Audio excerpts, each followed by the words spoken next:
Introducción al derecho penal y teoría del delito. Bien, en la clase anterior habíamos terminado de estudiar la clase hablando sobre las teorías relacionadas con el intento de solucionar la pregunta de ¿cuándo debe entenderse que una acción es causa de un resultado? Todo esto a propósito de la relación causal que debe existir, ¿no es cierto?, entre una acción, ¿no es cierto?, u omisión, categorías estas dos que para la teoría causalista son, una es un lado de una misma moneda, pero que para la teoría finalista son dos entidades o dos categorías distintas, que tienen su validez por separado, que son objetos de estudio por separado y sus reglamentaciones por separado. Entonces ahí habíamos, dentro de esta relación causal, hablado sobre estas 5 teorías que existen, sobre la principal, que es la de la causa, ¿no es cierto?, de la teoría de la llamada de la teoría de la equivalencia de las condiciones, en donde se usa el método de la supresión mental hipotética después de distinguir cuándo de entre las diversas circunstancias que pueden concurrir a la producción de un resultado, algunas son llamadas condiciones y algunas son llamadas, más que condiciones, son llamadas precisamente causas de este resultado. Y aquí aprovecho de decirle lo que se me olvidó ayer, de que no me podía acordar de un delito que está derogado en el código, y que es el delito de adulterio. Antes de la modificación que se hizo al código respecto a los delitos sexuales, hubo alguna otra. Entre ellas esta modificación que a mí me tocó estudiar como delito, que era el delito de adulterio. Y el adulterio se sancionaba respecto de la mujer, cuando una mujer, ¿no es cierto?, básicamente, ¿no es cierto?, le era infiel a un varón al cual estaba unida en matrimonio. Bueno, eso básicamente es la idea de un adulterio. Y en el caso del varón, como el código es, ¿no es cierto?, de 1875, en el caso del varón ya ni siquiera se sancionaba el adulterio, sino que se sancionaba respecto del varón, cuando cometía adulterio, se sancionaba una especie de amancebamiento. O sea, cuando el varón tenía a otra mujer, ¿no es cierto?, con la cual le era infiel a su mujer dentro de la misma casa. O sea, ya era como mucho ya. Así que se derogaron estos delitos de adulterio. A eso me refería, a la palabra que no me podía acordar, se recuerdan en la clase anterior, era adulterio. Bien, entonces, a propósito de que todo esto, de que en el caso del adulterio, si bien es cierto que el núcleo central del delito consistía en, ¿no es cierto?, mantener relaciones sexuales con una persona distinta del cónyuge. Bien. Y si se lo sorprendía, se cometía el delito de adulterio, con las características que tenía en Chile que les acabo de contar. El caso del amancebamiento en el marido, y que ya es un adulterio agravado, si pudiéramos decir, y en el caso de la mujer el adulterio común no lo entiende normalmente. Bien, entonces, cuando se cometía este adulterio, la acción, ¿no es cierto?, que se castigaba, era precisamente mantener relaciones sexuales con personas distintas del cónyuge, o la cónyuge. Entonces, ¿en qué consistía el adulterio básicamente? En mantener la relación carnal. Pero la relación carnal se puede mantener en miles de lugares, ¿no es cierto? las películas, uno ha visto que hasta en el baño de repente se puede mantener un baño público, ¿no es cierto? De un público en el sentido de lugares de libre acceso al público, como puede ser un restaurante, qué sé yo, ¿no es cierto? Hasta ahí. Pero lo normal es una cama. Entonces, ¿cómo se llama? Desde este punto de vista y para entender cuándo una acción obra como causa de un resultado, se puede llegar hacia atrás en el caso de que se sostenga la relación carnal en una cama, se puede llegar con esto de cuál es la causa de la relación carnal. Y se puede llegar yendo hasta atrás a sancionar hasta el carpintero que construyó la cama, porque ahí es donde se sostuvo la relación sexual. ¿Me siguen, no es cierto? Bien. Entonces, esto es lo que intenta averiguar, ¿no es cierto?, con todos los ejemplos que se puedan poner, estas teorías. ¿Cuándo se entiende que una o más causa o causas son o tienen como consecuencia el resultado que se pretende? Y ahí está, ¿no es cierto?, la más importante, que la aplicamos en nuestros tribunales, juntamente con la teoría de la causa necesaria, única y absoluta, y la teoría de la relevancia típica. La teoría de la relevancia típica. Y también están las otras dos, ¿no es cierto?, de menor importancia, que según tengo entendido nuestra jurisprudencia no las ha aplicado en su fallo, que son la teoría precisamente de la relevancia típica, la confundí con la causalidad adecuada, la teoría de la relevancia típica y de la imputación objetiva. Es que tienen menos consideración en Chile en los fallos judiciales respecto de lo que se dice en la doctrina. Bien, hablamos sobre eso ya. Y ¿cómo se llama? No es conveniente repetir lo mismo. Me parece que lo explicamos más o menos claramente. Y lo que sí es interesante es que respecto de estas teorías, sobre todo de las que no se aplican por los tribunales nosotros, que es la de la relevancia típica, lo que sí demuestran con el ejemplo que le coloqué antes, el de la pera, cuando uno saca una pera, es de que, de acuerdo con esta teoría, no le interesa, mejor dicho, a esta teoría de la relevancia típica, aquellas acciones que no importan al derecho. Así, si yo saco la pera de un árbol que me pertenece, esa acción, ese comportamiento externo, esa exteriorización de la voluntad del autor, del que saca la pera, no le interesa al derecho. Y del punto de vista del derecho penal, menos. No sé si menos, no le interesa tampoco. Lo que dice esta teoría es que no se trata de establecer una relación causal existente entre cualquier acción y el resultado, sino de establecer la relación causal entre una acción típica que debe considerarse, ¿no es cierto?, como la causa de un resultado también típico. Es decir, le interesan esas acciones que tienen que ver con conductas descritas por el legislador penal. Es decir, en el caso del homicidio debe encontrarse cuál es la causa matadora. La causa matadora. Es decir, porque el verbo rector y la acción que se castiga es matar. Es decir, poner fin a la vida de una persona viva. Bien, entonces con eso terminamos, ¿no es cierto?, de, explicar estas teorías. Ahora, nosotros hablamos de, perdón, con esto de la barba de repente se mete en pelo en la boca. Nosotros hablamos, cuando hablamos de la explicación de la acción desde el punto de vista de la teoría causalista, nosotros, perdón, se me metió un pelo.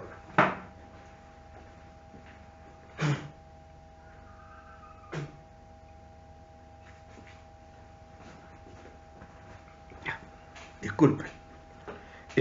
Cuando nosotros hablamos respecto de la teoría causalista, veíamos que la teoría causalista partía de la base, ¿no es cierto?, de que acción y omisión eran dos caras de una misma moneda, por decirlo así. Estaban regidas por los mismos principios, etcétera, con las características, ¿no es cierto?, de lo que significa un movimiento o una inacción. Pero eran lo mismo. Bien. Pero desde el punto de vista de la teoría finalista, no. ¿Por qué? Porque resulta que la teoría finalista considera que la acción es una entidad, una categoría distinta, la omisión, perdón, es una categoría distinta a la acción. Entonces tienen sus propias explicaciones para la omisión. Entonces nosotros cuando hablamos de la omisión, aplicamos, ¿no es cierto?, las explicaciones de la teoría causalista. Es decir, se trata de un no hacer algo, de un abstenerse de hacer. Y siempre y cuando, ¿no es cierto?, exista el deber jurídico de actuar. No hacer, teniendo el deber jurídico de hacer, sea porque lo impone la ley, una convención o la situación de hecho que se produzca. Así que hay que tener en cuenta ese hecho porque así lo hemos venido explicando. Entonces, tratándose de una omisión,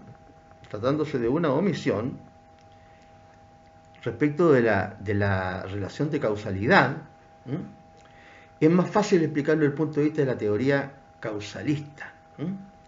La relación de causalidad en la omisión consiste en atribuir el resultado en el mundo externo, atribuir el resultado a quien teniendo el deber y la posibilidad de actuar, rehúsa intervenir en el curso de los acontecimientos. Es decir, aquel que tiene la posibilidad de actuar, no actúa, no hace, se omite, teniendo el deber de hacerlo. Más fácil explicarlo desde el punto de vista de la teoría causalista. Desde el punto de vista de la teoría finalista se complica, ¿no es cierto?, la relación de causalidad en la omisión, porque no nos olvidemos que la acción está considerando el resultado. Mejor dicho, la acción viene desde el resultado. Según los finalistas, no se piensa la realización de nada si es que no se tiene en vista el resultado. Y lo mismo con una omisión. Uno, para los efectos de que tenga importancia para el derecho penal, evidentemente. Entonces, yo no realizo lo que debo realizar porque teniendo el deber jurídico de actuar, pero eso ya lo sé de antemano. Lo sé de antemano. O sea, yo pretendo, o sea, no es que pretenda, sino que no actúo, me rehúso, ¿no es cierto?, no hago, sabiendo que el resultado que yo pretendo es este. Como el que tiene que darle, ¿no es cierto?, el remedio correspondiente al que está enfermo de diabetes, por ejemplo. Y si no le da el remedio, que está obligado a suministrar por una convención, por ejemplo, tratándose de la enfermera, ¿cierto?, o por la ley, no lo hago, me rehúso a hacerlo. Bien, eso entonces es la diferencia. Entonces, del punto de vista de la explicación, tanto de la acción o de la omisión, debemos tener en cuenta que hay que considerar estas dos teorías, la causalista y la finalista. Es más simple explicarlo desde el punto de vista de la teoría causalista, porque esta nos pone los elementos por separados. Y en el caso de la acción es la otra cara, ¿no es cierto?, la constituye la omisión. Mientras que en el caso de la teoría finalista, no. ¿Por qué? Porque la acción considera el dolo, ¿no es cierto? Bien, está considerado dentro del elemento subjetivo.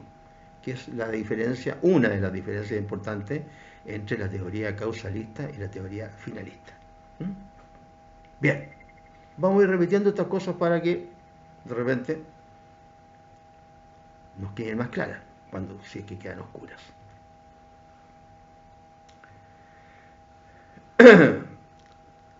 Sigamos entonces con esto de la explicación de la acción.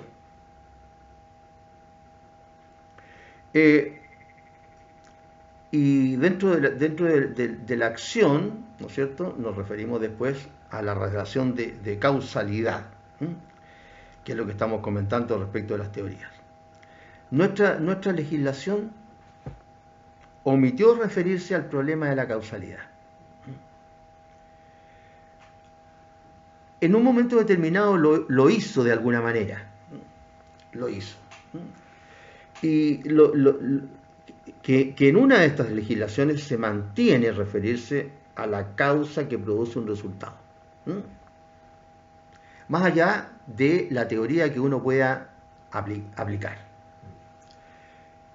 Hay dos situaciones. Una estaba en el Código de Procedimiento Penal del sistema antiguo, que terminó cuando empezó el procedimiento penal del sistema nuevo.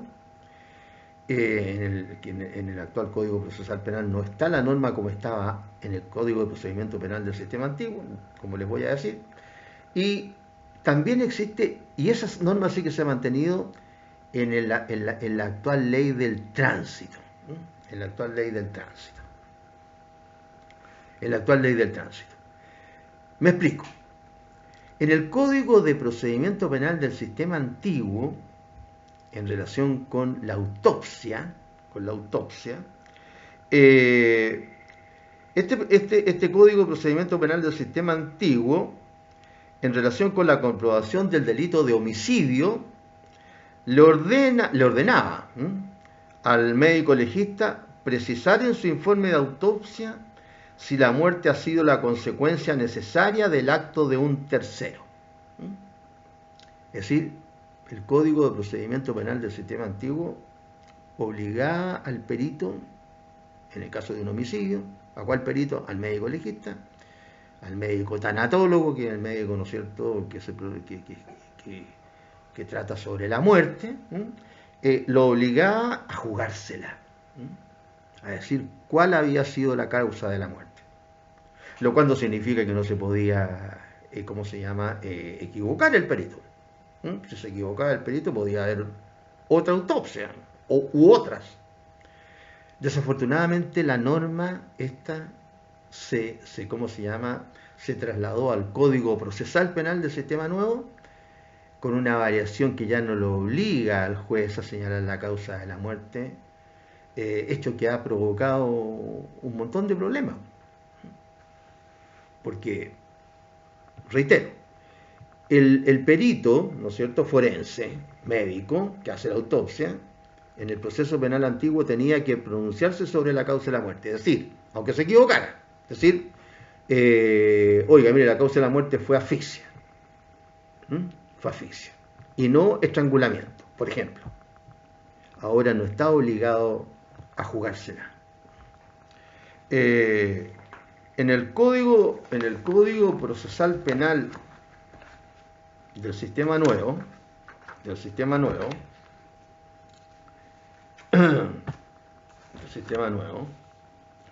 a propósito del peritaje, estoy viendo el código, a propósito del peritaje médico legal, la ley le dice en las conclusiones, mejor veamos el peritaje, todo lo que dice el 315 del Código Procesal Penal del sistema nuevo.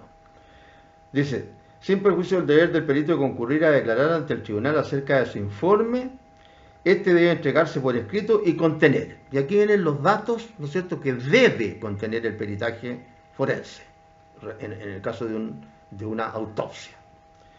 Debe contener A, la descripción, B, la relación circunstanciada, C, las conclusiones.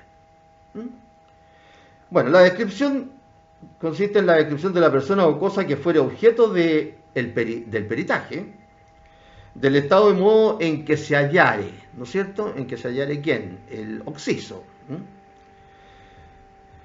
B. La relación circunstanciada de qué? De todas las operaciones practicadas y su resultado.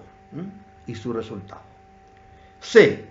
Las conclusiones que, en vista de tales datos, formularen los peritos conforme a los principios de su ciencia o reglas de su arte u oficio. Es decir, aquí en las conclusiones no obliga la ley al perito, que es el que nos tiene que decir, ¿no es cierto?, a los que participamos como abogados en un juicio. Tenemos que partir de la base de qué es lo que dice el perito respecto de la muerte. Dice, las conclusiones que en vista de tales datos, es decir, de la descripción y la relación circunstanciada, formular en los peritos conforme a los principios de su ciencia o reglas de su arte u oficio. Es decir, no le dice que necesariamente tiene que señalarlo la causa de la muerte. Puede decir, miren, no sé. O pudo deberse a 1, a 2, a 3 o a 4. Eso es el sistema actual. En el sistema anterior, no. En el sistema anterior le ordenaba la ley al médico legista precisar en su informe de autopsia si la muerte ha sido la consecuencia necesaria del acto de un tercero. Del acto de un tercero.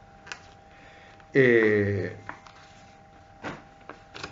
es lo que ha ocurrido? Traigamos ejemplos ahora del momento, digamos del momento en términos de, ¿cierto?, del país. Cuando murió este niñito, pobrecito, este niñito tenía, no sé, 4 o 5 años, Tomasito, que ya se olvidaron todos de Tomasito, como es este país. Claro, hay otras noticias. Ahora estamos con la Convención Constituyente, así que las otras noticias que han habido antes no importan, no sirven. En el caso de Tomasito, el peritaje del médico legista afirmó, o dio a entender, porque no lo he leído el peritaje, o dio a entender que la muerte de Tomasito, que fue encontrado un niñito de 4 o 5 años a 800 metros, más de 800 metros de su casa, en un sitio que no se ha sabido bien todavía porque no se ha dado bien a conocer,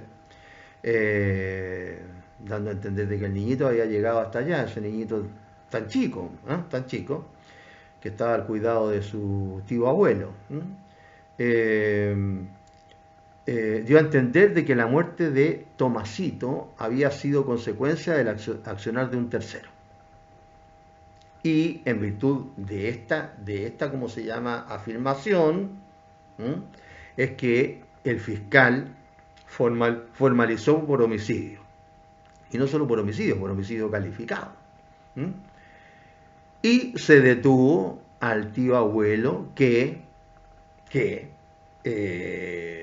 estaba a cargo de este niñito. Todo esto pasó cuando había un partido, ¿no es cierto?, etcétera. Estaba la mamá viendo con el tío, qué sé yo, la abuela, la madre, la mamá del niñito también estaba, y de repente cuando terminó el partido salió el tío con el niñito, iban a guardar unas vacas, no sé qué sé yo, y resulta que el responsable de la custodia del menor, ¿no es cierto?, el abuelo, por las razones que, no sé, pues todavía se investigan, perdió de vista al menor y el menor aparece como 3 días después en una casa situada a 800 metros, más de 800 metros de donde el tío abuelo había dejado al menor. El forense dice, al parecer se debió a causa de un tercero, detienen al tío abuelo y después otro informe dice que no están seguros que haya sido a causa de un tercero, es decir, no dice nada, como pasa muy seguido desgraciadamente ahora. Y entonces ahora el tío está libre y seguramente, y perdonen que sea que haga prejuzgamiento, pero me da la impresión de que aquí, ¿no es cierto?, no se va, por lo menos por el momento, a menos que en unos años más, qué sé yo, por alguna circunstancia fortuita, ¿no es cierto? O el mismo hechor a lo mejor se denuncia el mismo. Pero por lo menos desde el punto de vista judicial, pobre Tomasito, no sé cuánto tiempo va a pasar para que se averigüe quién fue el que lo mató, porque es muy difícil que el niñito que estaba tan cerca de su casa, en vez de partir para su casa, que estaba re cerca, haya partido hacia un lugar bastante más lejano, 800 y tantos metros, casi 1 kilómetro, son 8 cuadras y tanto, aunque sea por el campo, son 800 y tantos metros, ¿no es cierto? Y haya aparecido allí muerto. Bien, entonces esa obligación no existe. La causa, ¿no es cierto? La causa, el resultado de la acción matadora no aparece. Bien, entonces nos encontramos con que desde el punto de vista de la legislación no hay ahora, de aquí vienen todos estos comentarios, no hay ahora la obligación de que el perito, al menos en el caso del homicidio, tenga que pronunciarse sobre lo que él concluye respecto de la causa de la muerte. Como les digo, se pueden hacer otros peritajes, así que no es problema de que un perito se puede equivocar, pero por lo menos afirme algo, porque si no lo afirma un perito forense, ¿quién? ¿Quién? ¿Un hechicero? ¿Una veedora? ¿Quién?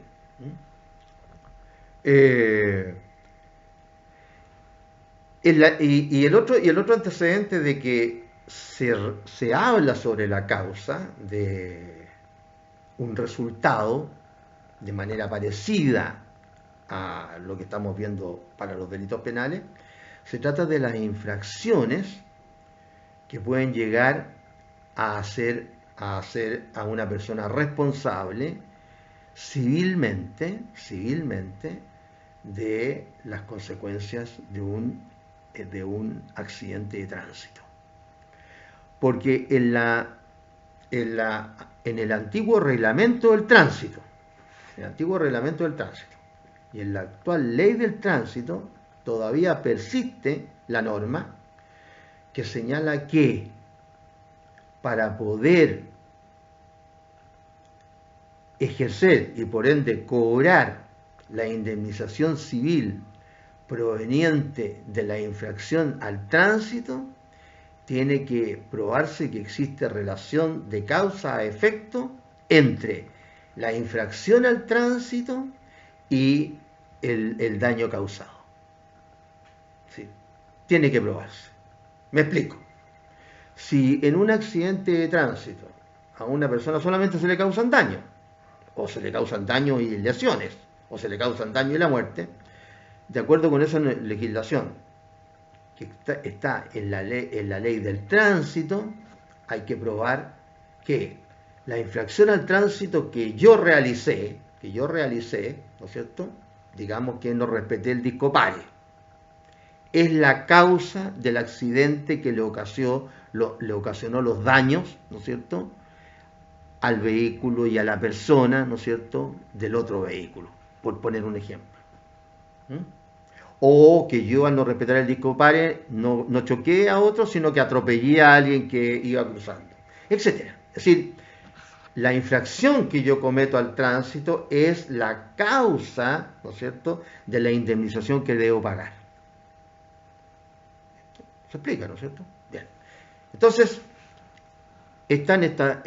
estaba en el Código de Procedimiento Penal del Sistema Antiguo cuando obligaba al perito forense a pronunciarse sobre la causa de la muerte. Ahora no está esa obligación, y todavía existe, pero como digo, desde el punto de vista reglamentario, ¿no es cierto?, respecto de las infracciones, esta exigencia que existe para poder cobrar una indemnización civil proveniente de un accidente de tránsito. Bien, eso en relación con la causa, ¿no es cierto?, la causa de un resultado. ¿Qué es lo que provoca un resultado? ¿Qué es lo que estábamos analizando? Bien, hay como siempre ocurre en las materias, en relación con la acción, se dan unas circunstancias especiales en relación con la acción. Unas circunstancias especiales que son las que provocan decir algunas palabras respecto de los llamados delitos a distancia, de los delitos a distancia. Después de eso nos vamos a referir también a las causales que excluyen la acción, a las causales que excluyen la acción. Entonces, respecto de los llamados que vienen a colación acá, los llamados delitos a distancia, hay que decir lo siguiente. Ya lo hemos señalado antes desde que empezamos el curso. Normalmente o generalmente, la acción y el resultado se desarrollan en un periodo más o menos estrecho, por llamarlo de alguna manera, estrecho, de tiempo, o en un intervalo inapreciable de tiempo. Y además, en el mismo lugar, que vendría a ser la mayoría de los delitos de sangre, ¿no es cierto? Es decir, los homicidios, las lesiones, las castraciones, las mutilaciones, etc. Se desarrollan en periodos, ¿no es cierto?, de cortos de tiempo y en el mismo lugar. Y ahí volvemos, que es muy importante respecto de la acción, a la circunstancia a tener en cuenta de que es muy difícil que un delito, la realización de la acción que se castiga, el verbo rector, se realice en un instante de tiempo. Pero normalmente son periodos más o menos acotados. Porque aunque sea, ¿no es cierto?, el hecho de que alguien mate a otro con arma blanca, con un cuchillo, igual, ¿no es cierto?, normalmente va a tener que enfrentarse con la otra persona que resulta muerta, o si es que no se enfrenta es porque lo venía siguiendo y lo va a atacar con alevosía, es decir, a traición, etc. Pero es muy difícil que le llegue a alguien un cuchillazo en la garganta a tiro. Es decir, tiene que haber otras acciones que realiza el autor, al menos el autor material. Y entonces, normalmente, cuando hablamos de acción, hablamos de una serie de acciones. Pero esta serie de acciones se realizan en un periodo corto de tiempo. O en un intervalo más o menos inapreciable de tiempo. Y como decía, los delitos más rápidos, que podrían ser estos delitos de sangre, como la acción de matar, siempre se va a descomponer en varios actos, sea con un arma blanca, con un arma cortante contundente, como puede ser un hacha, o que actúa además no solamente por deslizamiento, como el arma cortante, sino que además actúa por el peso del arma. El hacha tiene un peso, así que no solamente corta, sino que además rompe inmediatamente. O si es un balazo, igual, claro, como las armas de fuego actúan en base a una explosión, cuando expulsan, ¿no es cierto?, la bala por el cañón, esta bala sale a gran velocidad, sobre todo ahora. Imagínense que ahora hay como se llama, cierto tipo de armas automáticas o semiautomáticas que disparan, ¿no es cierto?, una serie de balas por segundo prácticamente, o menos de un segundo. Pero igual el arma la tienen, no sé, me imagino que no van a andar con el arma, no van a ir con el arma por la calle si van a matar a alguien, a amansarlo, tendrán que llevarlo, no sé, en la cartuchera aquí o en el bolsillo. O sea, hay una serie de actos, eso es lo que quiero que ustedes tengan en cuenta. Aunque sean en un periodo corto, igual, ¿no es cierto?, hay una serie de actos más o menos simultáneos que provocan el resultado muerte. ¿Para qué decir en otros delitos? Ahí se demora más, todavía en el caso, supónganse ustedes, de una violación. Para que haya violación o para que haya estupro, ¿no es cierto?, tiene que haber penetración. La ley actual habla del verbo acceder. Y acceder en los términos de la ley actual penal, en los casos de violación estupro, significa penetrar, pero no penetrar con cualquier cosa, sino que penetrar con el sexo del varón. Eso es acceder. Ya les expliqué, ¿no es cierto?, que se había dejado afuera el principio de igualdad ante la ley, cuando se hizo la reforma del 99, y con la del 2004 se trató de subsanar eso porque había quedado afuera la homosexualidad femenina, ¿ah? Donde no hay penetración, y se había hecho un agregado para que los que estaban hablando de que no se había respetado el principio de igualdad ante la ley al sancionar solo a los varones homosexuales, se creó un delito que se lo sanciona actualmente dentro de la modificación, se lo sanciona como un abuso sexual agravado, que es la introducción de objetos y o animales. Pero no hay acceso. O sea, eso es lo que les quede claro. El acceso al que se refiere la violación y el estupro es la penetración en la boca, la vagina o el ano, ¿no es cierto?, por el sexo viril. Así, por el sexo del hombre. No hay acceso en los términos del Código Penal para la violación o el estupro de otra manera. Bien. Entonces, hay situaciones en las cuales, ¿no es cierto?, esta acción, por más rápida que sea, se desarrolla en un periodo corto de tiempo y en el mismo lugar. Pero hay situaciones en que la acción y el resultado no coinciden en el tiempo y en el espacio. No coinciden. Si ya los tiempos son más largos. Y ahí entonces nos encontramos con estos llamados delitos a distancia. Yo creo que ya les he hablado, o les he puesto el mismo ejemplo, a lo mejor se lo puso en su momento respecto de otra materia que era, ¿no es cierto?, los delitos comunes de carácter internacional. Como puede ser el tráfico de drogas. Y ahí le hablé, ¿no es cierto?, que estamos al lado, nosotros somos frontera con el país número 2 y número 3 de importancia mundial, ¿no es cierto?, de venta de coca, que son Perú y Bolivia. Segundo país, Perú; tercer país, Bolivia, de producción de coca. Después de Colombia, que está un poquito más arriba nomás. Entonces ahí ustedes, no vayan a creer que estoy proponiendo que vayan a hacerlo, pero ahí el traficante tiene que ir a comprar la droga, o no sé, lo hace por teléfono, que sé yo, lo hace por medio de un representante, hace otro cuento. Pero el delito comienza en un lugar determinado, que es otro país en este caso, y termina, ¿no es cierto?, vendiéndose al consumidor y cometiéndose el delito cuando se sanciona solamente a aquel que sorprenden vendiéndola al consumidor final, que es el caso más común, y no se sancionan a los peces grandes, que son los que la producen, la elaboran, qué sé yo. A eso no se sanciona, ¿no es cierto?, lo que siempre se reclama. Bien, entonces en estos casos hay todo un traslado, tiene que venir en auto, en todo, en avión, en lancha, en todo. Ustedes saben que la coca es trasladada de todos los modos imaginables. Así que ese es el caso, pues ahí hablamos de un delito a distancia. Lo mismo ocurre con el tráfico de personas. Estos coyotes, ¿no es cierto?, que por un precio trasladan a los inmigrantes, ¿no?, en diferentes lugares del mundo, ¿no es cierto?, los trasladan. En el caso de Chile también.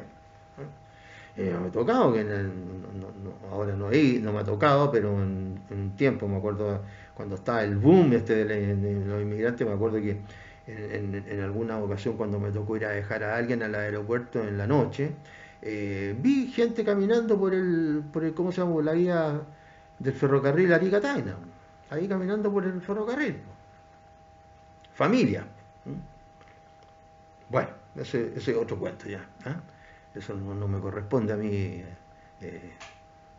dedicarme a la persecución de eso, pero hablarlo sí.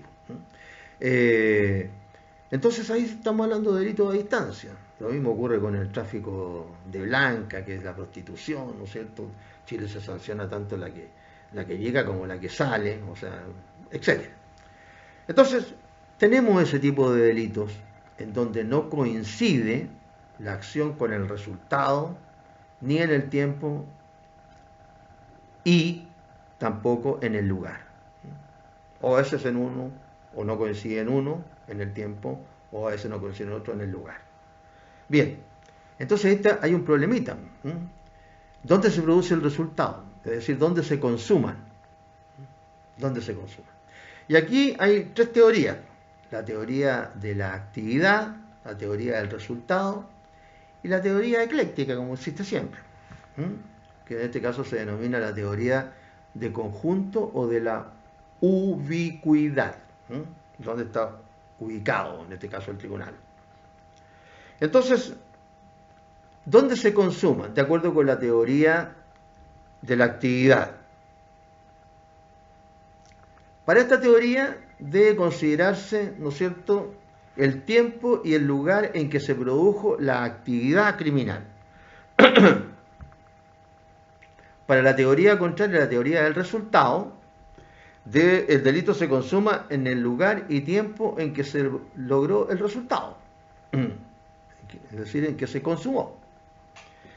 Y para la teoría del conjunto o ubicuidad, el delito puede ser perseguido tanto donde se desarrolló la actividad criminal como donde se produjo el resultado. Esas son las explicaciones de las tres teorías. Teoría de la actividad, teoría del resultado y teoría de la ubicuidad o de conjunto. Dependiendo de el tiempo y el lugar en que se desarrolló la actividad criminal, el tiempo y el lugar en que se produjo el resultado, y ambas.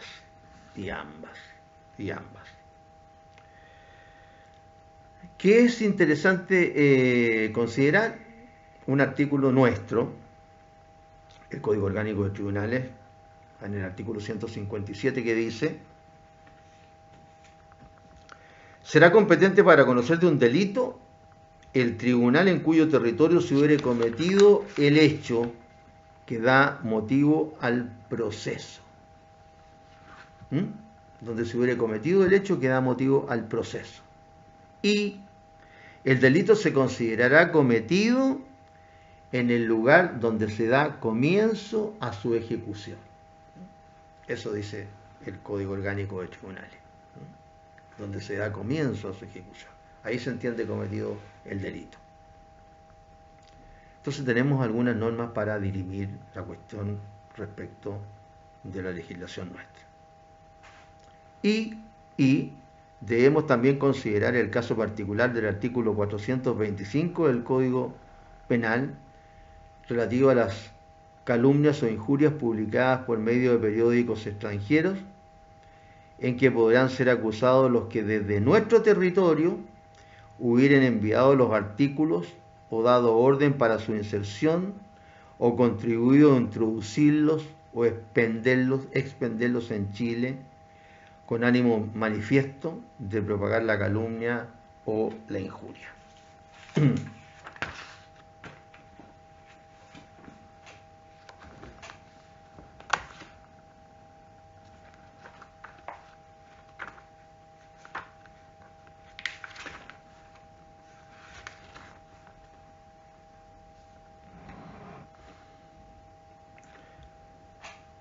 Artículo 425, Código Penal. Respecto de las calumnias o injurias publicadas por medio de periódicos extranjeros, podrán ser acusados los que, desde el territorio de la República, hubieren enviado los artículos o dado orden para su inserción o contribuido a la introducción o expedición de esos periódicos en Chile con ánimo manifiesto de propagar la injuria o la calumnia en Chile. Entonces tenemos algunas normas que nos dicen o nos dan algunas ideas, ¿no es cierto?, legales para poder sancionar estos delitos a distancia en Chile. Dicho estas palabritas respecto de esta institución de los delitos a distancia, hablemos ahora de las causales excluyentes de la acción. Respecto de las causales excluyentes de la acción. Sobre las causales excluyentes de la acción,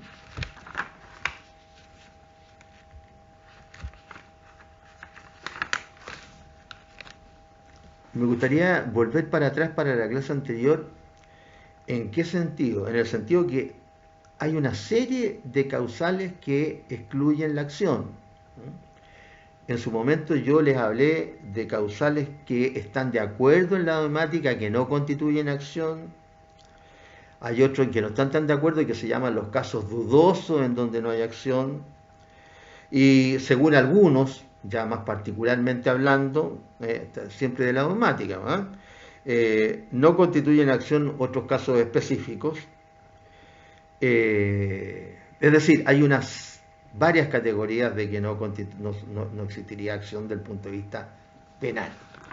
Aquí nos vamos a referir entonces a las causales excluyentes de la acción, que son las siguientes: la fuerza física, el sueño y la sugestión hipnótica. La fuerza física, la vis absoluta. No nos olvidemos que la vis compulsiva es la fuerza moral. Entonces, la fuerza física como causal excluyente de la acción. La fuerza física constriñe directa y materialmente al sujeto, anulando por completo su voluntad a la ejecución de un hecho delictuoso o le impide realizar un acto positivo cuya omisión le acarrearía responsabilidad penal. Veamos estas dos partes de la afirmación. La fuerza física entonces constriñe directa y materialmente al sujeto. Claro. Anulando por completo su voluntad a la ejecución de un hecho delictuoso. A la ejecución de un hecho delictuoso. Yo, por venganza, por dinero, etcétera, ¿no es cierto?, le pongo una pistola en la cabeza a un tipo para que se viole a una mujer determinada. Es decir, no le queda más remedio que violárselo, si no le pegó el tiro. Es decir, le constriño completamente su voluntad para que ejecute un hecho delictivo. ¿Cuál sería el hecho delictivo? La violación. O más simple, un abuso deshonesto, que también es un hecho delictivo. Lo constriño para que lo realice. Más allá de la capacidad o de la incapacidad de la persona a la cual induzco también a cometer, ¿no es cierto?, como autor inductor, a cometer un delito a otro, ¿no es cierto? El caso que ocurre a veces en los secuestros, ¿no es cierto? En los secuestros. Se secuestra una familia, ¿no es cierto?, y por X razón a uno de los familiares se le coloca una pistola en la cabeza para que mate a uno de sus familiares. O otra persona. Entonces ahí estoy anulando la voluntad del sujeto para que cometa un hecho delictivo. O puede suceder otra situación, que le anule por completo la voluntad al sujeto, impidiéndole realizar un acto positivo cuya omisión le acarrearía responsabilidad penal.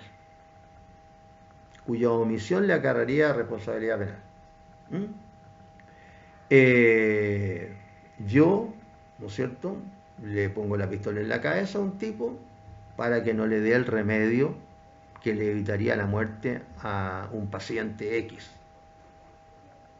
del cual depende de la persona, ¿no es cierto?, que debe administrarle el remedio. Llámese enfermera, llámese cónyuge, llámese lo que sea. Así que tenemos dos situaciones.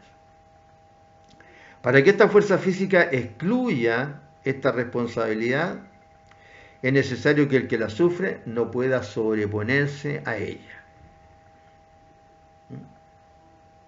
Claro, Si yo le tengo puesta la pistola, ¿no es cierto?, a la persona, y esta persona se da cuenta que la pistola es a fogueo, o no tiene bala, o sabe que no tiene, etcétera, puede sobreponerse, ¿no es cierto?, a la fuerza irresistible. Se puede sobreponer. A lo mejor se da vuelta y me quita la pistola y me pega con la pistola, porque era fogueo, etcétera. Nuestro código exige entonces que la fuerza sea irresistible, en el artículo 10, número 9. ¿Qué dice? Está exento de responsabilidad penal el que obra violentado por una fuerza irresistible. Es decir, por una fuerza a la cual no se puede sobreponer. Y en el número 12 del artículo 10, queda exento de responsabilidad penal el que incurre en alguna omisión hallándose impedido por causa legítima o insuperable. Hallándose impedido por causa legítima o insuperable. Incurre en una omisión. Es decir, este otro ejemplo legal también dice relación con el segundo ejemplo que colocamos respecto del tratamiento de la fuerza física irresistible. Es decir, cuando se le anula por completo su voluntad, impidiéndole realizar un acto positivo cuya omisión le acarrearía responsabilidad penal al sujeto. Bien.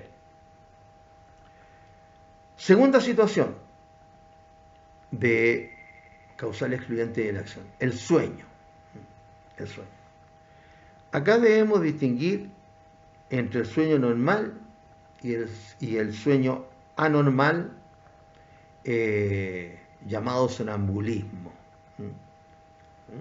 Es decir, el sueño normal no en el sentido de que comió una comida muy pesada en la noche y está durmiendo mal, o sea, tiene sueño anormal, no. El sueño normal llamado sonambulismo. Porque el sueño normal se considera también aunque uno esté enfermo del estómago en la noche y tenga, no sé, se da vuelta para todos lados, tiene pesadillas, etc. Pero un sueño normal. No es sonambulismo.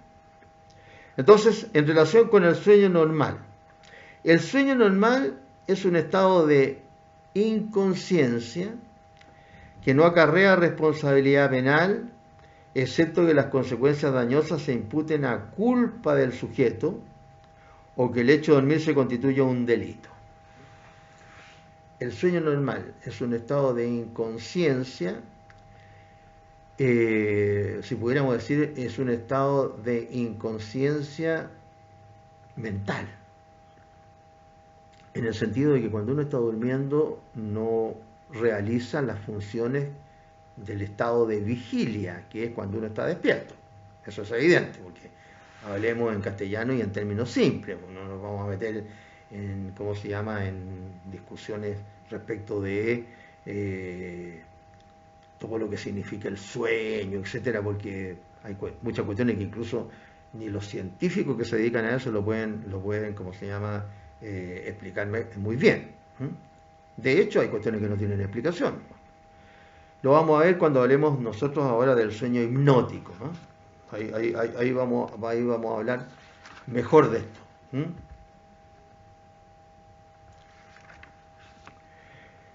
Entonces, en el caso del sueño normal, es un estado de inconsciencia que no acarrea responsabilidad.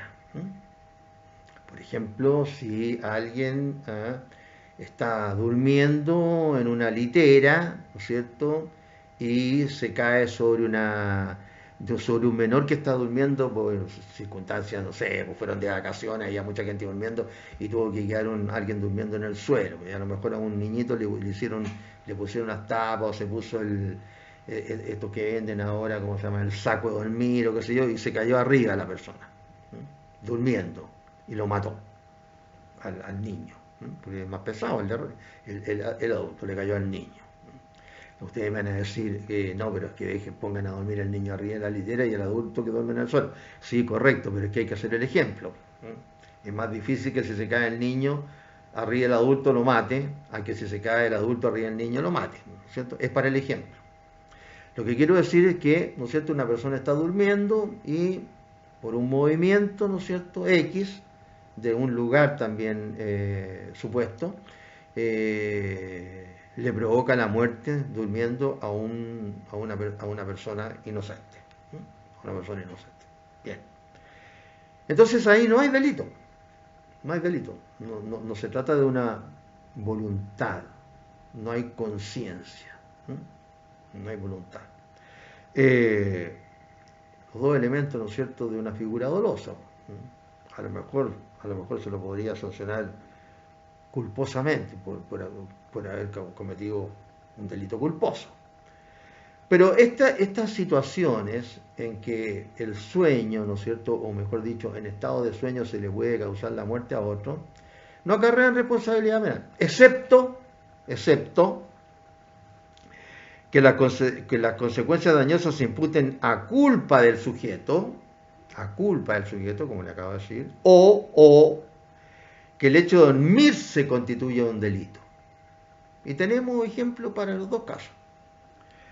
Cuando el sueño, ¿no es cierto?, que provoca un daño, ¿no es cierto?, un daño en sentido bastante amplio, porque este daño puede ser hasta la muerte, ¿no es cierto? No estoy hablando de que provocan el delito de daño, no, un daño a las personas. Que se impute la culpa del sujeto, la madre con sueño agitado que aplasta o asfixia a la guagua con la cual duerme. La madre con sueño agitado, la madre o el padre puede ser con sueño agitado, que aplasta a la guagua o que la asfixia a la guagua con la cual duerme. Esto ocurre acá, ocurre. De hecho, no digo que ocurra todos los días ni seguido, pero ocurre. Por ejemplo, en el altiplano acá, en el altiplano hace mucho frío, Yo he ido algunas veces al altiplano, una vez fui al lago Chungará de día, y me acuerdo que el día estaba precioso, fui en un tour, hace un montón de años atrás, el día estaba precioso en el altiplano, era temprano, eran 7:30 de la mañana cuando ya estábamos ahí en el lago Chungará, y salimos de acá súper temprano, de acá de Arica. Y me recuerdo que me dijeron cuando bajé, póngase los anteojos de sol, que nos habían dicho, venga con anteojos al tour. Y me bajé con anteojos igual, me parece que me hubieran enterrado unas cuchillitas así en los ojos. Imagínense si se hubiera bajado sin anteojos. Bueno, para los que han estado más veces que yo y han sufrido esto más, bueno, mis explicaciones están de más, pero el frío. Entonces, en el altiplano hace mucho frío en la madrugada. Y en la noche, pero sobre todo en la madrugada. Entonces, ya, además de esto, hay muchas casas pobres, ¿no es cierto?, que son precarias. La casa es precaria, ¿no es cierto?, el viento se entra por algunos lugares, no hay como hay en los apartamentos, qué sé yo, que hay mejores vidrios, hay vidrio doble para que no entre el viento, ni para que entre el ruido tampoco, ¿eh? No, ahí no. Entonces, hace frío dentro de la casa. Y tampoco la calefacción es la mejor. Y hay que tener cuidado, porque si la calefacción es como se llama carbón, puede ocurrir que las personas se mueran por asfixia, por el anhídrido carbónico en mayor concentración de la que soporta el cuerpo humano, etc. Entonces ahí, además que las piezas son chicas, las piezas son chicas. ¿No? Entonces, ahí muchas veces duerme, ¿no es cierto?, no diré toda la familia, pero duermen la mamá con la guagua, o la mamá y el papá con la guagua, y los niños duermen en otras camitas al lado normalmente, los que tienen la posibilidad de que duerman en unas camitas al lado, a veces duermen no solamente la pareja del matrimonio, sino que duermen como se llama, niñitos un poquito más grandes, bueno, duermen estrecho, qué sé yo, y ahí se puede producir eso, que durante el sueño, ¿no es cierto?, la madre durmiendo asfixie o aplaste al menor, a la guagua. Además, uno cuando es guagua, le hacen un lulo, ¿no? La guagua está, ¿no es cierto?, para que quede abrigada encima, ¿no es cierto?, le cambian la muda antes de que el niñito se vaya a dormir, la guaguita, ¿no? Y lo dejan a uno como Así le dicen, un lulo le decían en mi época, no sé si le dirán todavía así. Entonces, apenas se puede mover la guaguita. Imagínense que a alguien, ¿no es cierto?, le queda arriba de la nariz y de la cabeza. ¿Qué puede hacer la guagua? No puede ni patalear ni mover ni los brazos, está así. Así que es muy fácil que ocurra esto, muy fácil. Entonces ahí, ¿no es cierto?, se sancionaría a título culposo, ¿no es cierto?, como autor de homicidio, al padre o a la madre que aplastan o asfixian al hijo menor. El hijo menor. Claro, el niño un poquito más grande ya no duerme así como un lulo, sino que dormirá con chalecas, qué sé yo, y a lo mejor el niño patalea o grita o algo, pero una guaguita no puede. Bien. O también se sanciona cuando una persona está durmiendo, cuando constituye un delito expresamente penado por la ley. El solo hecho de dormir se constituye un delito penado por la ley. Cuando, por ejemplo, en el caso del artículo 302 del Código de Justicia Militar, ¿a quién castiga este artículo? Castiga al centinela o individuo de patrulla, no solamente al que está, ¿no es cierto?, caminando de un lado para otro, sino que también al que tiene la obligación de salir a patrullar. O de patrulla, a quien se hallare dormido, siempre que este estado no pueda atribuirse a embriaguez voluntaria. Es decir, el solo hecho de dormirse, si ya está embriagado, o sea, está curado, ¿no es cierto?, embriaguez voluntaria, en ese caso comete otro delito, porque es más grave la sanción. La reprochabilidad es mayor. En un caso se quedó dormido, a lo mejor está recansado. Claro, imagínense, por ejemplo, los militares que están haciendo turnos de más allá de otro tipo de problemas, porque ahora la gente nombra algo y al tiro se dan a un problema, pero aquí estamos hablando de instituciones permanentes de la República de Chile, desde la época, ¿no es cierto?, de la independencia. Imagínense cómo se llama quien ahora que estamos con zona de excepción y toque de queda, imagínense, a lo mejor no, pero imagínense gente que le haya tocado una semana completa estar haciendo, ¿no es cierto?, los patrullajes durante el toque de queda. Durante el toque de queda. Se cansa. Es lo mismo, ¿no es cierto?, que la gente que está en los hospitales. Claro, y le ha tocado, ¿no es cierto?, una carga X, pero en ese caso no está sancionado dormirse. Aquí estamos hablando de los casos que la ley señala que el solo hecho de dormirse es una sanción. Así que tenemos esa situación que provoca, ¿no es cierto?, el sueño normal.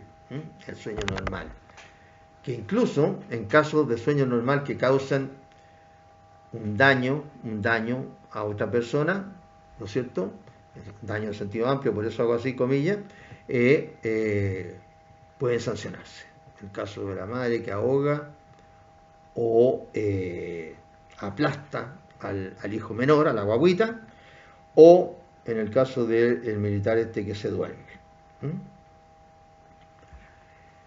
Pero también se sanciona, también existe el caso, no que se sancione, también existe el caso del sueño normal denominado sonambulismo, que es un estado de sueño anormal, porque es un estado que tiene la actitud de provocar movimientos corporales.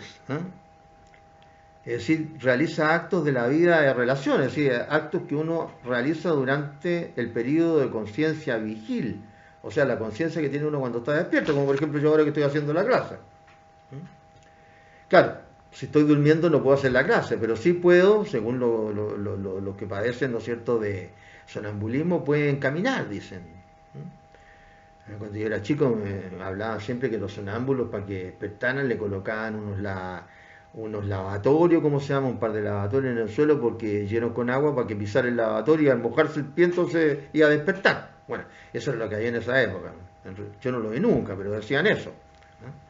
Es decir, un caso de sueño normal en donde la persona en estado de sueño, en este estado de sueño, tiene aptitud para la ejecución de actos de la vida de relación perfectamente coordinados.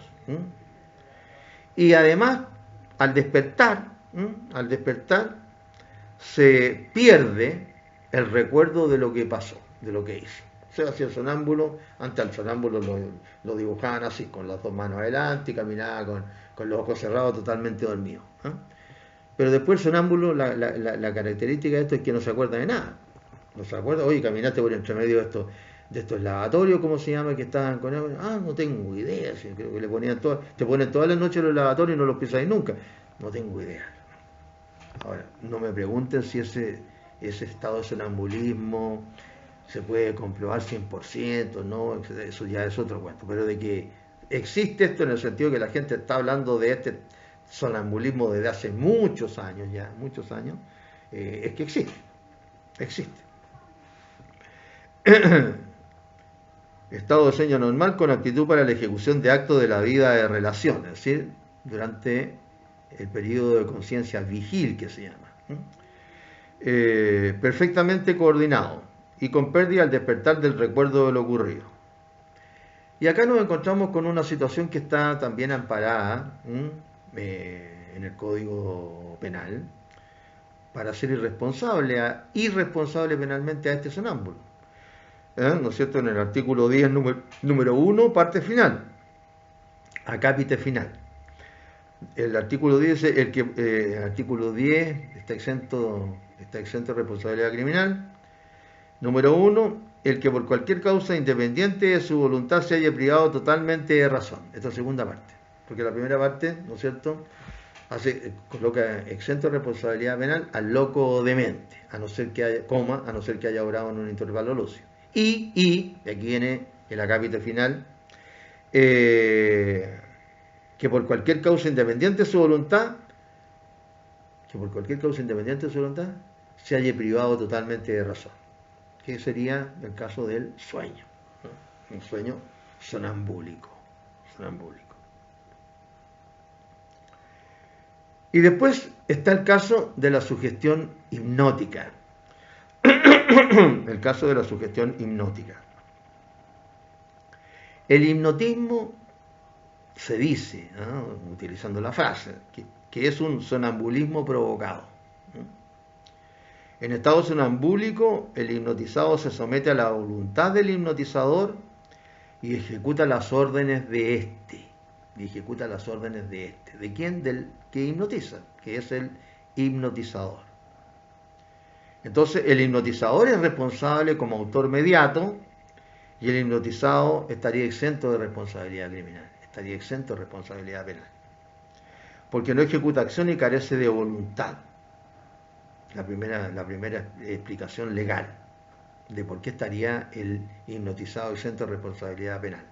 Primero, porque no ejecuta acción en los términos que llevamos hablando de lo que es una acción, ¿no es cierto?, que interesa el derecho penal, es decir, una acción consciente y libre, que no existiría. No ejecuta acción y carece de voluntad, primera razón, artículo primero.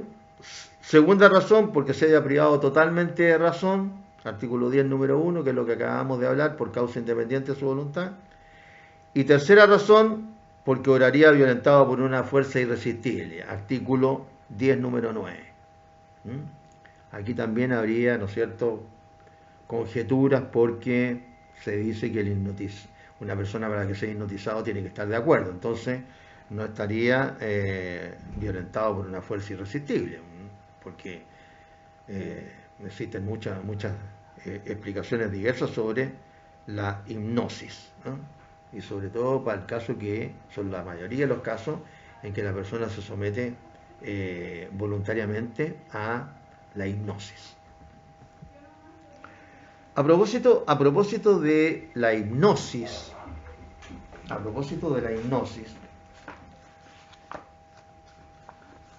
de los apuntes que yo tengo en este ramo que doy hace años ya, de medicina legal, tengo unos apuntes de medicina legal bastante completos, entre paréntesis. Yo dediqué un espacio acá, a propósito de la medicina legal traumatológica, que son las lesiones. Coloqué a propósito de las lesiones causadas por medios psíquicos, es decir, los medios que influyen mentalmente, ¿no es cierto?, para causar una lesión o la muerte, los medios psíquicos, ahí trato la hipnosis, porque existen una serie de, ¿cómo pudiéramos decir?, cuestionamientos respecto de la hipnosis, y además de eso, que es lo que me interesa a mí, es que existe mucha ignorancia respecto de la hipnosis, mucha ignorancia.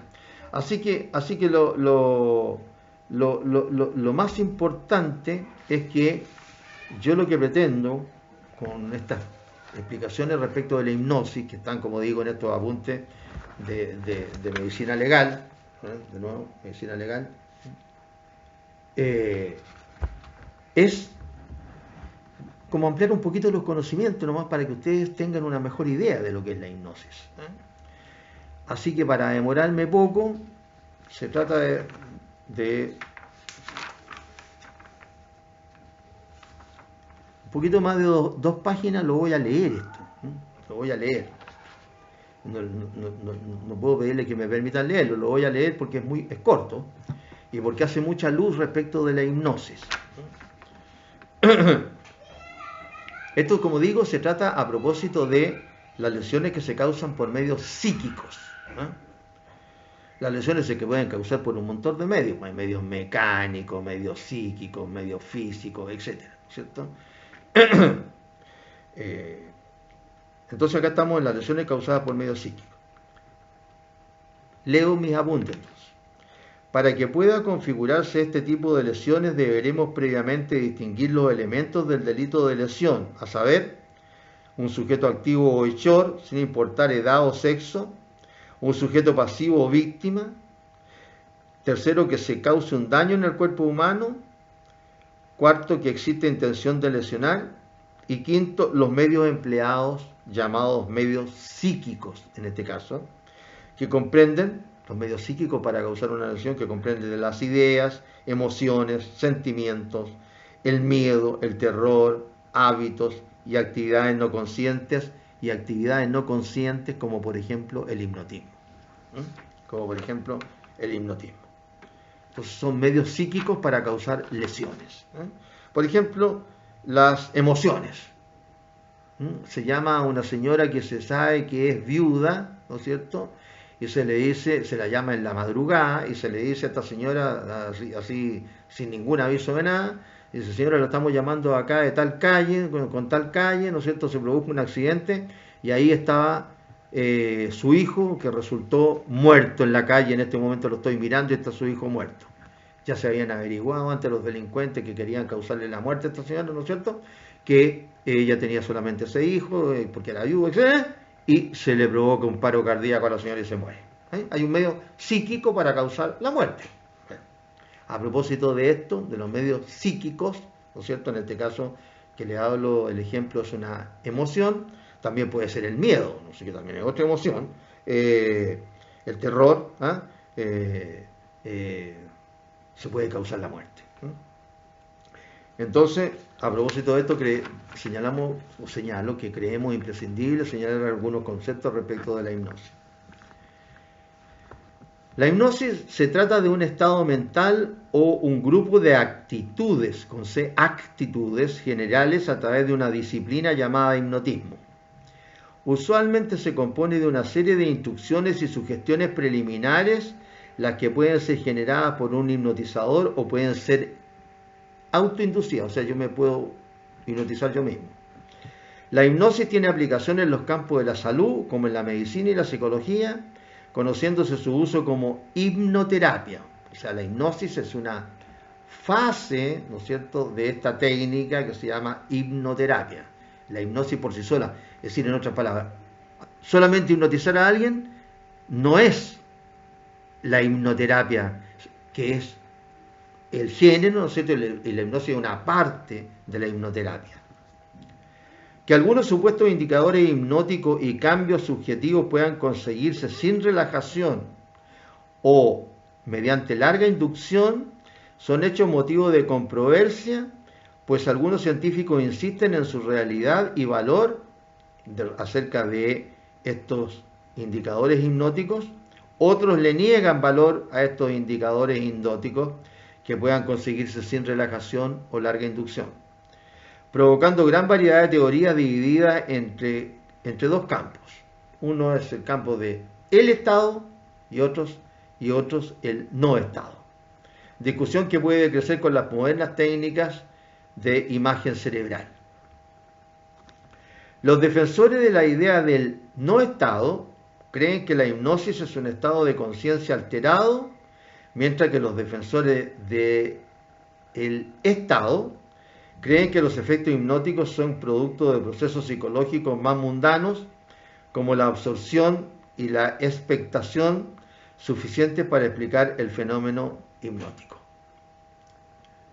La Asociación Americana de Psicología continúa neutral ante esta discusión entre los que creen en el no estado y los que creen en el estado, es decir, si para conseguirse la hipnosis se necesita relajación o larga inducción o no. La Asociación Americana de Psicología continúa neutral ante esta discusión, distinguiéndose actualmente entre definiciones bien conocidas y definiciones menos conocidas. Entre las definiciones de hipnosis bien conocidas, se define la hipnosis como un proceso de comunicación influyente en el cual el operador, el hipnotizador, saca y guía las asociaciones internas del paciente a modo de establecer o reforzar asociaciones terapéuticas en el contexto de una relajación mutuamente responsiva y colaborativa y orientada a una meta. Como un estado mental en el cual la facultad crítica de la mente humana, aquella que traspasa el enjuiciamiento, es puenteada y se establece un pensamiento selectivo. Entre las segundas, es decir, las definiciones menos conocidas de hipnosis, encontramos las teorías del estado alfa y teta, con H entre medio. Gracias a los datos recogidos por la electroencefalografía, los 4 mayores esquemas de la frecuencia de los impulsos eléctricos que dispara el cerebro ya han sido identificados. El estado beta, alerta trabajando, se define en 14-32 ciclos por segundo. El estado alfa, relajado reflexionando, se define en 7-14 ciclos por segundo. El estado teta con H después de la primera T se define como somnoliento en 4,7 ciclos por segundo. Y el estado delta, durmiendo, soñando, sueño profundo, en aproximadamente 3-5 ciclos por segundo. Entonces, esta es una de las teorías de las definiciones menos conocidas de hipnosis, la teoría de estos estados. Después viene una definición fisiológica de hipnosis que contrasta que el nivel necesario de onda cerebral para trabajar en temas como cambios de conducta y sentimientos es el estado alfa, mientras que otra afirma que el estado teta con H está asociado con la hipnosis para la cirugía, la hipnoanestesia y la hipnoanalgesia. Otra opinión de un señor Harry Cannon define la hipnosis como un mecanismo fisiológico por el cual una sugestión tiene una incidencia directa y es aceptada por el subconsciente. Y para que esto ocurra se necesita que los siguientes 4 requerimientos se cumplan, es decir, para que se produzca la hipnosis. 1. Un foco de atención. 2. Un sobresalto. 3. La propia sugestión. 4. Que no haya crítica sobre la sugestión por el intelecto consciente. Es decir, tiene que cumplirse estos 4 pasos según esta teoría. ¿Cuáles son estos 4 pasos? Un foco de atención, un sobresalto, la propia sugestión y que no haya crítica sobre la sugestión por el intelecto consciente. Cumplido que sean estos 4 pasos, la sugestión arraiga en el subconsciente y exterioriza en función motriz. Vale decir que la sugestión se ha sobrepuesto a la mente. La sugestión se ha sobrepuesto a la mente. Luego, un autor inglés, seguramente o norteamericano, Joe Griffin, basado en la investigación sobre su sueño, define la hipnosis como cualquier medio artificial de acceder al estado REM. Ustedes no sé si han escuchado hablar del estado REM, que REM en inglés, ¿no es cierto? De la sigla REM, Rapid Eye Movement, ¿eh? Movimiento rápido del ojo.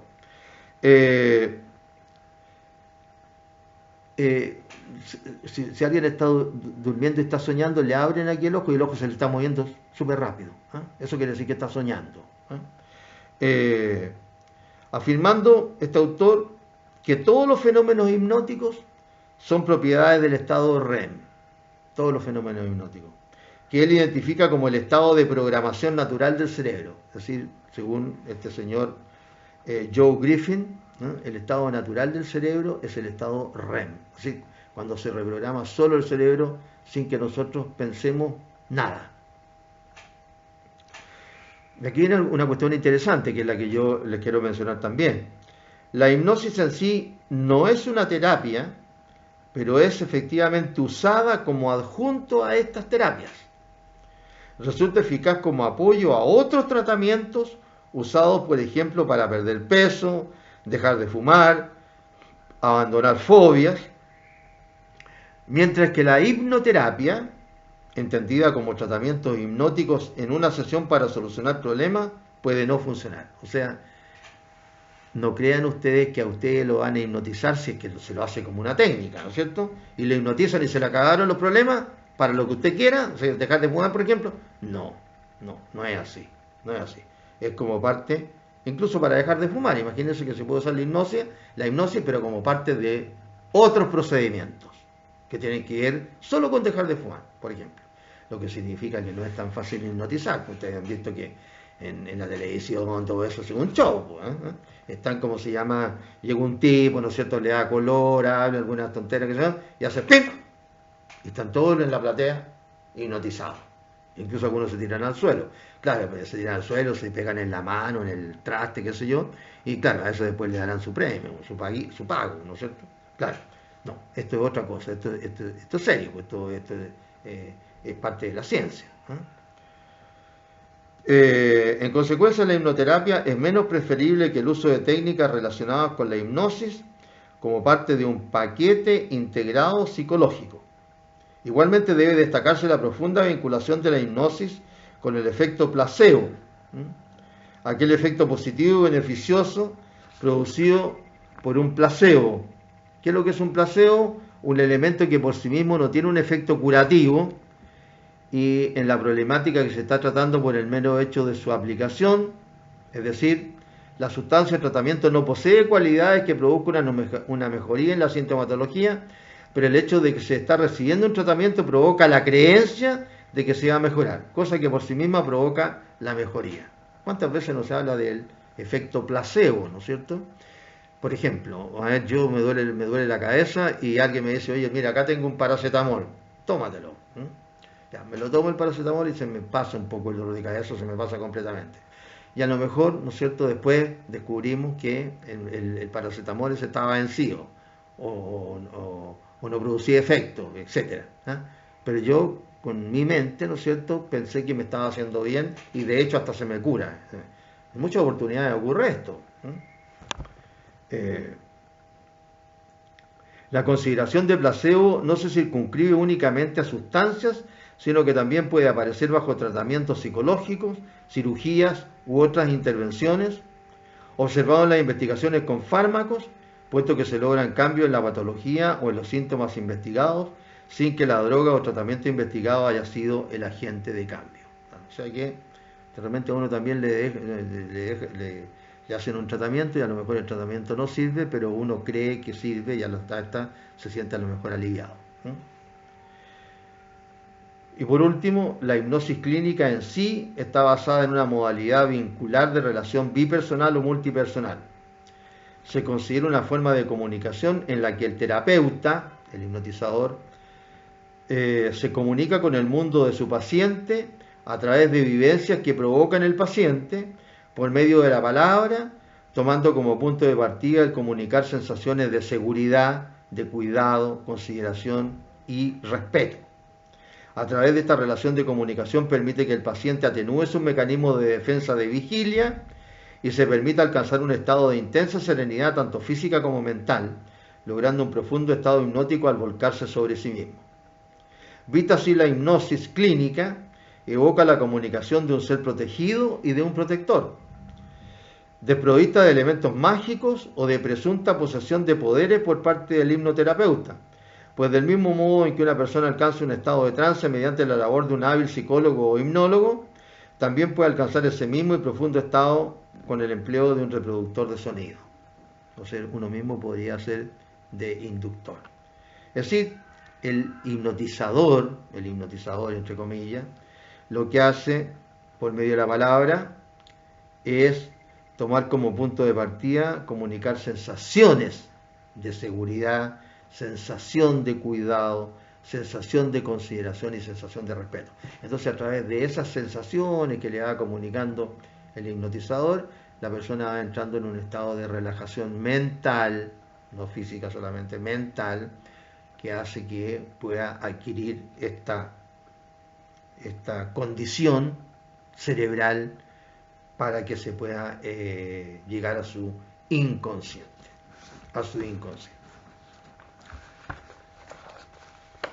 Estos apuntes de medicina legal se los entregamos a los alumnos que hacen medicina legal. Así que si ustedes quieren tenerlo y son amigos de alguien que haya hecho medicina legal, debería tener los apuntes o decirles cómo los puede obtener ahí en la red, que son donde nosotros lo colocamos con la ayudante que tenemos del ramo. Si les sirve, obvio, y si tienen las ganas de aprender algo más. Así que ¿cómo se llama? Esas son las explicaciones para mejorar su conocimiento de la hipnosis. Es decir, esta persona que hipnotiza se tiene que transformar a través de la palabra, ¿no es cierto?, de una persona que le provoque sensaciones al que está típico en el diván, ese que está así tratando de relajarse, le tiene que provocar sensaciones, ¿no es cierto?, de protección, de cuidado, etc. Y ahí lograr el estado de relajación mental para lograr el inconsciente, para lograr entrar al inconsciente. No tampoco todos los hipnotizadores tienen de esto para poder lograr eso, ¿eh? Claro, como en todo. Fíjense ustedes que esto es una materia, o sea, los que han estudiado esto debe ser fascinante, ¿eh? y también traumático, porque no hay respuesta. Imagínense ustedes solamente esto. También está en medicina legal ahí en este libro, las explicaciones, como se llama, a propósito de las drogas, de qué es lo que producen las drogas, cómo trabajan las drogas en el cerebro, digo, más que lo que hacen en el estómago, en la nariz, en todos lados, en el cerebro.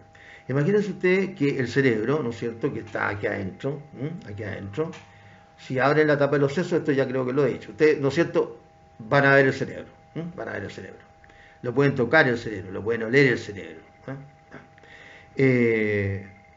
y el cerebro, que es un órgano del cuerpo humano, ¿no es cierto?, el cerebro es el que crea la mente,